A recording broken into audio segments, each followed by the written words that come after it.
What's up, everyone? Welcome back to the NBA Pick and Pod. My name's Dawson Shine, and I'm your host. And we're coming back to you after a 6-day hiatus because I was away at college, starting to look at the campus and do orientation. So I was unable to bring my laptop and unable to actually do a show. And yet, we had huge news in the NBA. Tim Duncan, Spurs superstar, franchise center, and power forward, probably the greatest power forward of all times, has retired.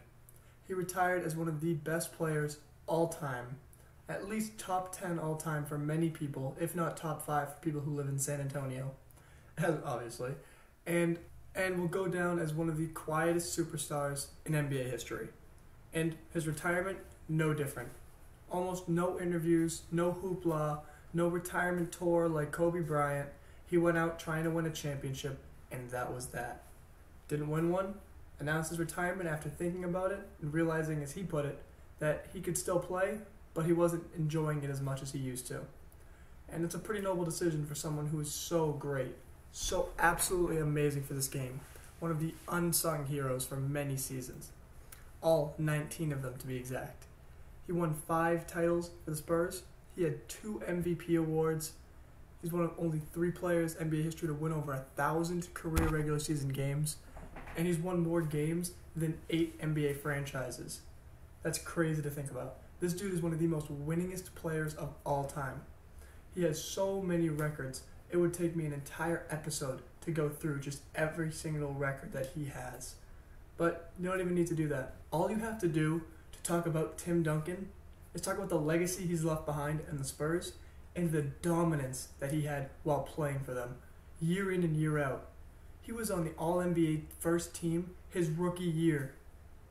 That's incredible.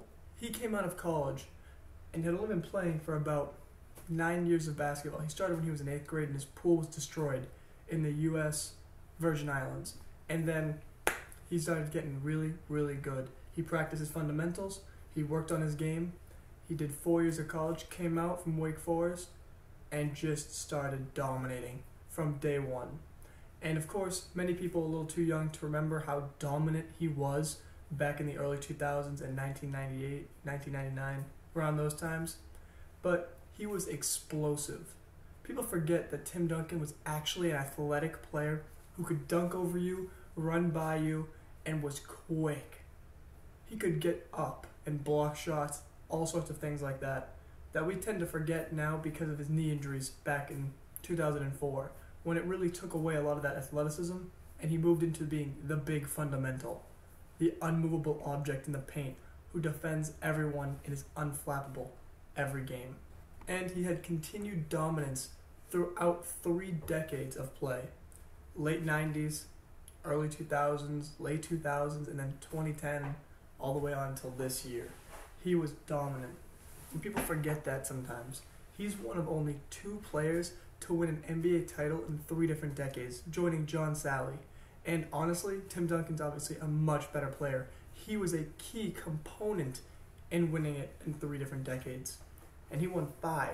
And on top of that, he not only won a championship 5 times, 5 different years spanning 3 decades, he went out there every single year and contributed to the Spurs being one of the best organizations of all time. In the past 25-30 years, the Spurs have been one of the winningest teams of all time, and 19 of those years is due to Tim Duncan's perfection on the basketball court, his excellence. They have got at least a 600 win percentage in all 19 of Tim Duncan's seasons. That is the longest streak in NBA history, and it's ridiculous to think about. They have never been below 500.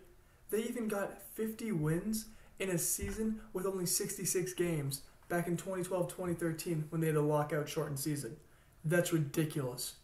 That doesn't even make sense to me. But he went out there and did it every single year. And this year, they had an 817 win percentage, which was the best of the Spurs all time in his final season. And he was still a key contributor, especially on the defensive end of the court. So many players have been talking about how he's been instrumental in NBA and that he is such an amazing player to look up to. His personality, his calmness, his ability to stay focused on the court and not get disrupted by trash talk. Shaq even said that he's the greatest power forward of all time. It takes a lot for Shaq to swallow his pride and do that. But, funnily enough, Tim Duncan also played center for most of his career. But we all know Shaq would never admit that Tim Duncan was better than him at his position. Duh. Shaq's a little too much of an egotistical maniac for that.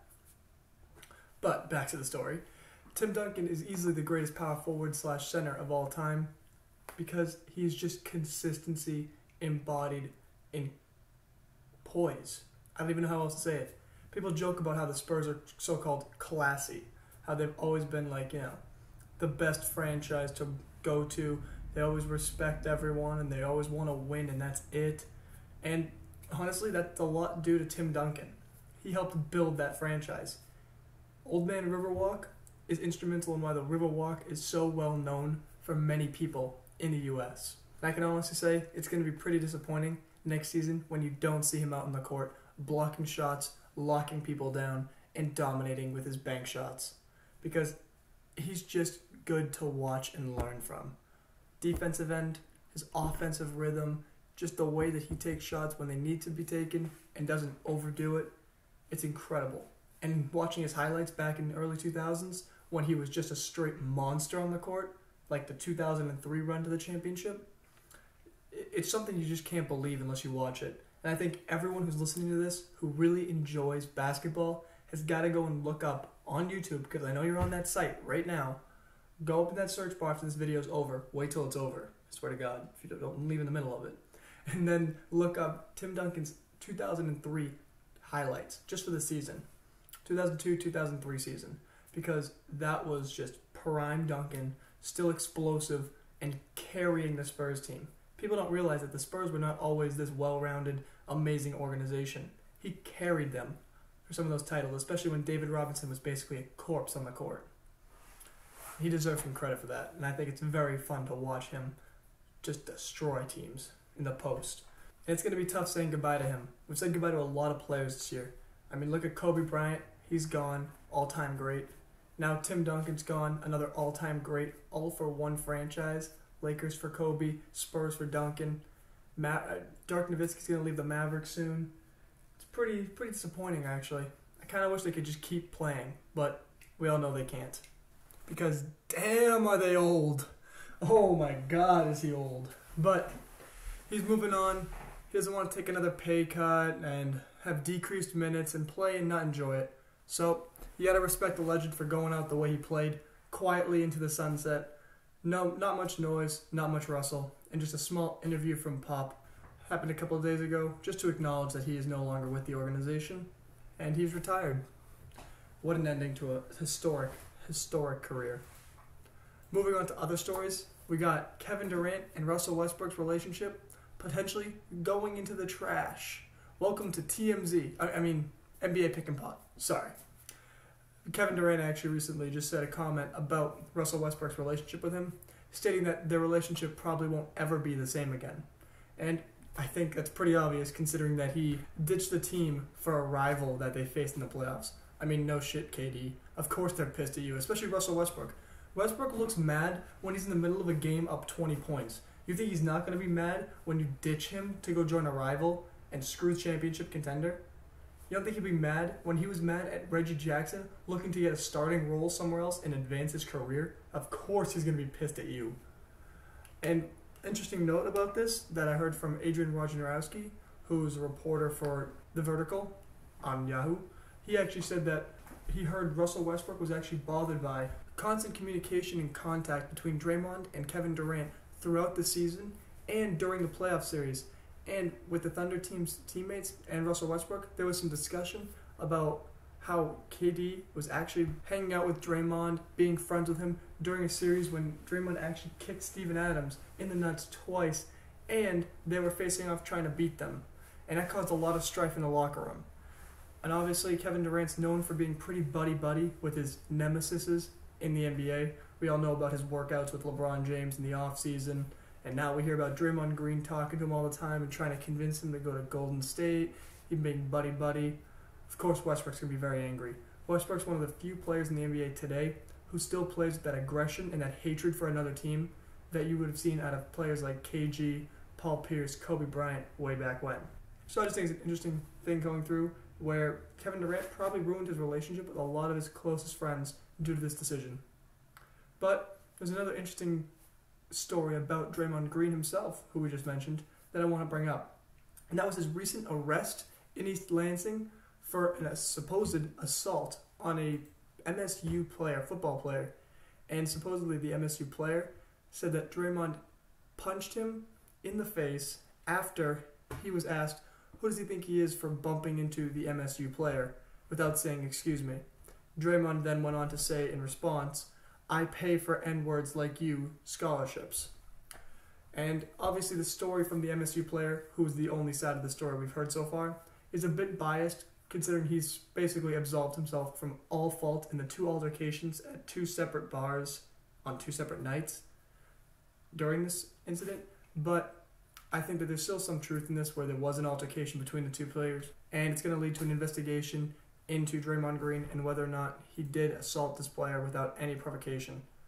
It's going to be interesting because he's going to be going up in front of the judge, Richard Ball. Yes, what a perfect last name for this, by the way. Just want to point that out. But he's going up to face the judge soon, and with that, he may actually get dismissed from the U.S. national team because of this incident. That's pretty huge considering this might be his first chance to win a gold medal with the U.S. team, and he might have just blown it. And that's pretty incredible. But USA Basketball did say that it's aware of the incident and they're collecting all related information and they're not going to make a comment until they know the understanding of the whole situation, which I think is good. But as USA Today reported, police took Draymond into custody for misdemeanor assault and battery charge during the early morning hours of Sunday. And the incident involved Green and another individual who we know is the MSU player. And police are now saying that the arraignment is going to happen July 20th, which is in a week from today. Next Wednesday, we'll be hearing about whether or not this is going to be a real case. And you all may be wondering whether or not that he needs to actually be kicked off the team for something simple like this, bar fight or whatever it may turn out to be. But the real problem here is, will he be able to travel out of the country to the real Olympics when he has an active case? That will be very difficult to decide. And according to some lawyers, he may just not have to be present for the case and the arrangement. But I don't know.